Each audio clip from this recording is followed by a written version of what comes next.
Excuse me. प्रिया? Yes. आ जाओ। Dad ने phone करके बताया था। छोटा नाम सुनकर मैंने सोचा कि लड़की भी छोटे कपड़ों वाली होगी। कोई बात नहीं, तुम्हें इस तरह साड़ी में देखकर मुझे अपनी माँ की याद आ गई। वैसे तुम्हें हमारी अग्रीमेंट के बारे में तो पता है ना? कैसी अग्रीमेंट? हमारी मैरिज अग्रीमेंट। Marriage agreement? उन्होंने तो कुछ नहीं बताया। घबराओ मत, सिंपल कंडीशन है। देखो, हमारी शादी बाकी आम शादियों जैसी ही होगी, लेकिन हम पति पत्नी होंगे सिर्फ 1 साल के लिए। बात यह है कि लाइफ में मैं किसी तरह की कमिटमेंट पसंद नहीं करता, इंक्लूडिंग मैरिज। और अगर इस 1 साल में तुम पसंद आ गई और मुझे ऐसा लगा कि तुम्हारे साथ पूरी जिंदगी बितानी चाहिए, तो मैं अग्रीमेंट कंटिन्यू करूंगा। That's my condition. इतनी देर से मैं ही बकबक कर रहा हूं, तुम भी तो कुछ कहो ना। तो आप सीधे सीधे क्यों नहीं कहते कि मैं आपको अच्छी लगी और आप 1 साल के लिए मुझे अपनी रखेल बनाकर रखना चाहते हैं? रखेल? रखेल मतलब? फॉरेन में पढ़कर आए हो ना, इसीलिए रखेल का मतलब नहीं जानते। रखेल को तुम्हारी भाषा में कीप कहा जाता है। क्या मैं कोई बच्चा हूँ जो कीप और वाइफ का फर्क नहीं समझूंगा? मेरा मतलब वो बिल्कुल नहीं था। अरे शादी में वो काला सा धागा पहनते हैं ना, क्या कहते हैं? सूत्र। सूत्र, मंगलसूत्र भी पहना होगा, पर शादी का हमारा बंधन होगा 1 साल का। 1 साल के लिए मुझे अपनी टेम्परेरी बीवी बनाकर रखना चाहते हो? सुनो, रुको 1 मिनट। तुम फालतू में टेंशन लेकर चिल्ला रही हो। मेरे डैडी ने जैसे शादी के लिए मजबूर किया, वैसा मैं नहीं करूंगा। अगर शादी नहीं करनी है तो तुम मना कर सकती हो और वापस जाकर डैडी की पीए का काम संभाल सकती हो। क्योंकि मैं आपकी कंपनी में काम करती हूँ तो इसका मतलब ये नहीं कि मैं आपकी और आपके पिता की हर नाजायज मांग पूरी करूँ। मुसीबत में हम अपना घर बेच सकते हैं, घर का सामान बेच सकते हैं, लेकिन कितनी भी मुसीबत आने पर हम पैसे के लिए खुद को नहीं बेच सकते। आप किसी और को ढूंढ लीजिए।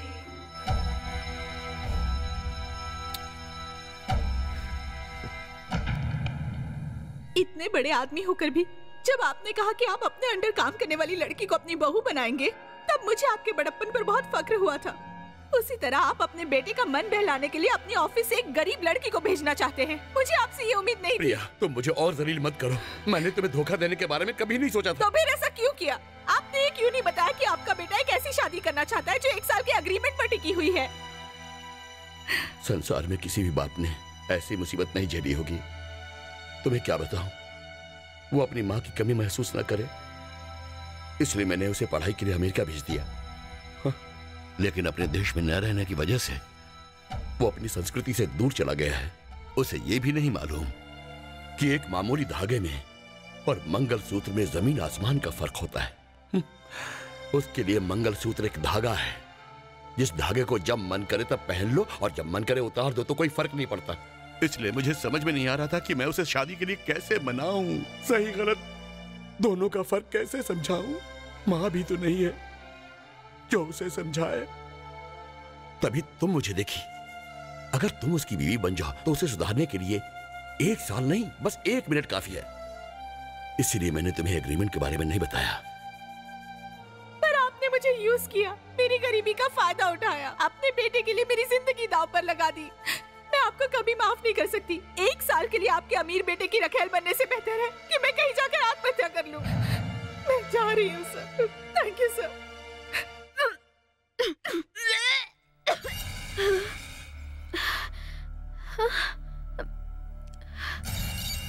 दीदी, नाराज मत होना, मुझसे बहुत बड़ी गलती हो गई। दीदी, मुझे माफ कर दो।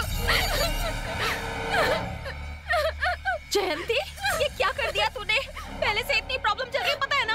और तूने कलमुही कुलच्छनी, ये तूने क्या किया? माँ, मैंने इसे छोड़ो, क्या कर रही हो तुम? लोगों को पता चल जाएगा। इसने ऐसी गलती की है कि समाज में छुप ही नहीं सकती।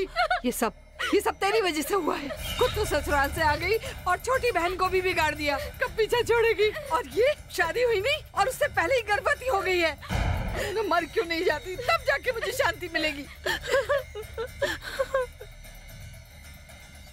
दीदी, दीदी, दरवाजा खोलो। शंकर, दीदी, दीदी दरवाजा खोलो। दीदी दरवाजा खोलो। दीदी, अरे हटो, मैं दरवाजा तोड़ती हूँ। लाओ, मैं तोड़ता हूँ। दीदी,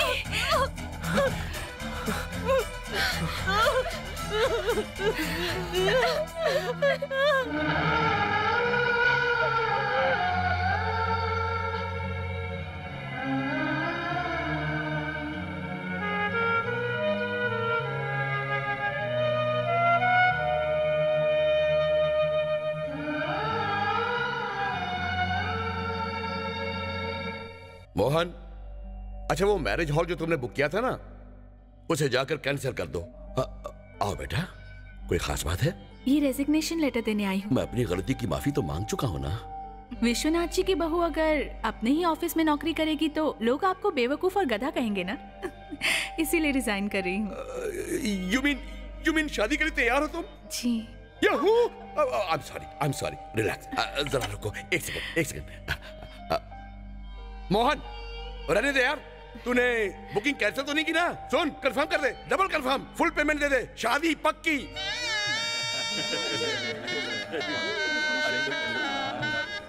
अरे बाप रे, जीजू आ गए। चलो आप जरा बाहर जाएंगी, मुझे कुछ पर्सनल बात करनी है। चलो बाहर चलो। अच्छी लग रही हो। कुछ खास बात नहीं, बस वो अग्रीमेंट पेपर पर साइन चाहिए था।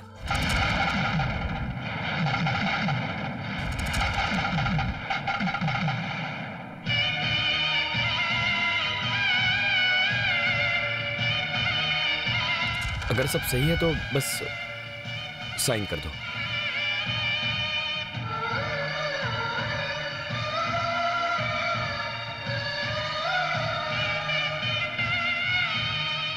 हे भगवान, दुनिया में मैं ऐसी पहली लड़की होंगी जो शादी करने से पहले अपने डिवोर्स पेपर पर साइन कर रही है। ऐसा ईश्वर किसी दुश्मन के साथ भी न करे।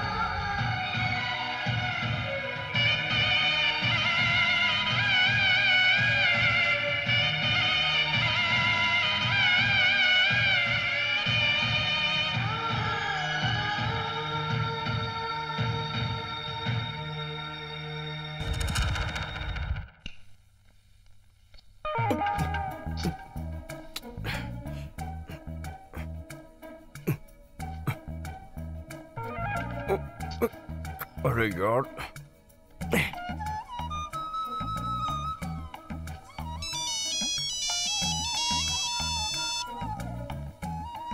डैड, ये कैसा कॉस्ट्यूम दिया है मुझे पहनने के लिए? जितना ऊपर रख रहा हूं उतना ही नीचे सरकता जा रहा है। क्या एडजस्ट कर लूं? डैड, आप और क्या क्या एडजस्टमेंट करवाएंगे? डैड, बेडरूम में किसी ने मिठाई की दुकान खोल दी है। क्या कह रहे हैं? ये सब मेरे लिए? डैड, इतनी मिठाई खाऊंगा तो सुबह तक डायबिटीज से मर जाऊंगा। आपको फर्क नहीं पड़ता? डैड,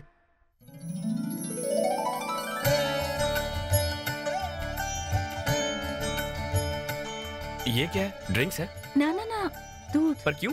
पीने के लिए। ये अच्छा है, डैड ने खाने के लिए मिठाई भेजी है, तुम पीने के लिए दूध लेकर आई हो। लगता है आज मुझे खिला पिला कर ही मार दोगे। ए, धोती मत खींचना, ये खुल जाती है। खींचूंगी नहीं, बस मुझे आशीर्वाद दीजिए। ओह, तुमने धोती को छुआ तो मुझे टेंशन हो गया, क्योंकि मैंने अंदर शॉर्ट्स भी नहीं पहनी है। अगर आशीर्वाद चाहिए तो अपने माँ बाप से लो, मेरे डैड से लो, चाहिए तो भगवान से ले लो। जमीन को छूकर हाथ गंदे हो जाएंगे। उठो उठो, उठ जाओ। पर आज से आप ही मेरे भगवान हैं। कैसी फिल्मी बातें कर रही हो तुम?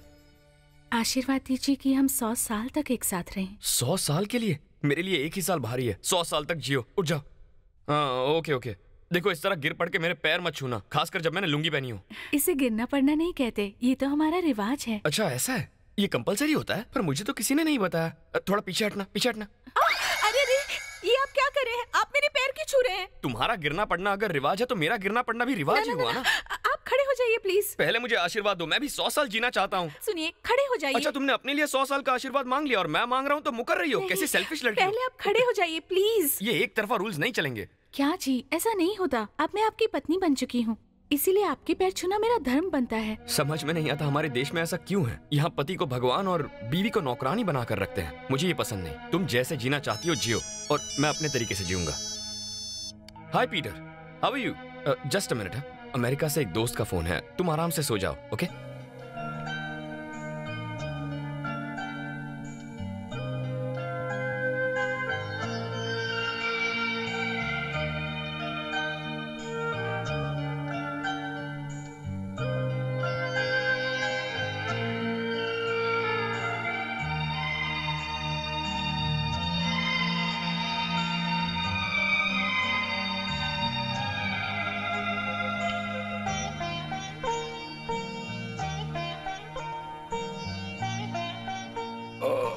Good morning sir. Good coffee. Sir नहीं, पापा कहो मुझे। गुड मॉर्निंग पापा। गुड मॉर्निंग बेटा।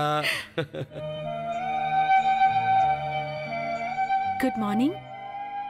Good morning.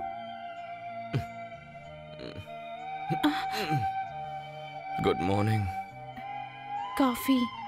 सॉरी, कॉफी पीने की आदत नहीं है मुझे। तो क्या दूध दूं? मैं तो यूजुअली शैंपेन लेता हूँ। शैंपेन एक स्मॉल पैक बनाकर लाओगी? सॉरी। प्रिया, ये देना जरा। वाह, इसका टेस्ट भी काफी अच्छा है। तो फिर आज से कॉफी पिया करूंगा।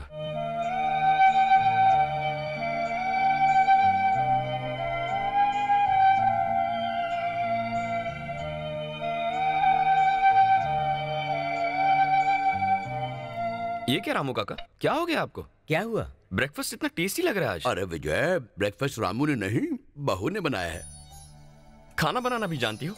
मैंने तो सोचा ही नहीं था। प्रिया, मैंने इतना टेस्टी ब्रेकफास्ट पहले कभी नहीं खाया। बहुत बढ़िया है। अगर ऐसे ही खाता रहा तो मैं भी डैड जैसा बन जाऊंगा। Teddy bear. ये सिर्फ खाना बनाने में ही नहीं, बिहेवियर में, सिंसियरिटी में, हर काम में ये लड़की नंबर 1 है। इसीलिए तो मैंने इसे अपने बहू के लिए सेलेक्ट किया है। तब तो आपने बहुत बड़ी गलती कर दी। आपने हमारी शादी करवा के प्रिया का बढ़िया टैलेंट वेस्ट कर दिया। प्रिया अगर अमेरिका गई होती ना डैड, तो किसी 5 स्टार होटल में हेड शेफ तो बन ही गई होती। आपने तो प्रिया का फ्यूचर स्पॉइल कर दिया। तमीज से बात कर। क्या कर रहे हैं आप? ऐसा मैंने क्या कह दिया? अभी भी कुछ नहीं बिगड़ा। अगर हम 3 स्टार होटल खोल दें तो प्रिया हेड शेफ की नौकरी जरूर संभाल सकती है। बिजनेस भी अच्छा होगा। क्यों प्रिया, मैं सही कह रहा हूं ना? बताओ डैडी को।